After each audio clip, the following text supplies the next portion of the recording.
काल रात्री police station कारदाच्या अंतर्गत कारदा झोपडपट्टीच्या मागे एक इन्फॉर्मेशन आम्हाला मिळालेली होती.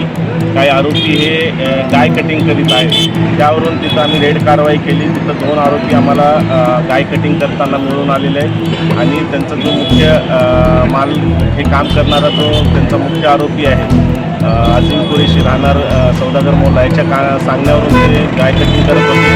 काल त्यांना अटक केलेली आहे. त्यांच्याविरुद्ध आणि त्याच्यावर BNSCचे वेगवेगळे सेक्शन तसेच ॲनिमल क्रुएल्टी ॲक्टनुसार गुन्हे दाखल केलेले आहेत. आज रोजी त्याच्यातले जे 2 आरोपी आहेत त्याच्यामध्ये एक असलम शेख आहे बैरागीवाड्यात राहतो आणि दुसरा जो आहे तो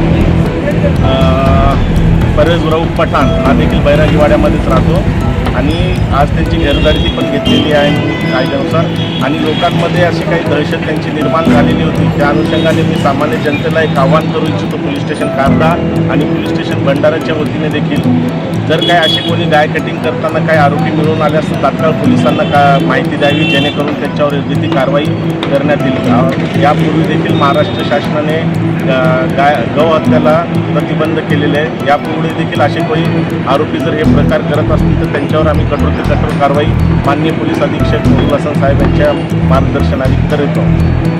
आम्ही 325, 35 असे सेक्शन लावलेले आहेत. तसेच प्राण्यांचं संरक्षण कायदा जो आहे त्याचे 5 आणि 9 सेक्शन या सेक्शननुसार यांच्यावर गुन्हे दाखल केलेले आहेत. आज रोजी कोर्टात हजर करून पुढील कारवाई आम्ही करीत. लोकांमध्ये एक पॉझिटिव्ह मेसेज जायला पाहिजे आणि जर कोणी असे गुन्हे करत असतील किंवा इतर कोणी काही गुन्हे करत असतील तर त्या अनुषंगाने तात्काळ पोलिसांना माहिती द्यायला पाहिजे जेणेकरून भंडारा पोलीस त्याच्यावर तात्काळ कारवाई करतील. आणि ही संकल्पना माननीय पोलीस अधीक्षक साहेब यांच्या संकल्पनेतून आलेली आहे. यापुढे असे गुन्हे करणाऱ्या सगळ्या आरोपींवर जिल्ह्यामध्ये माननीय पोलीस अधीक्षक साहेबांच्या आदेशाने या प्रकारे कारवाई होणार.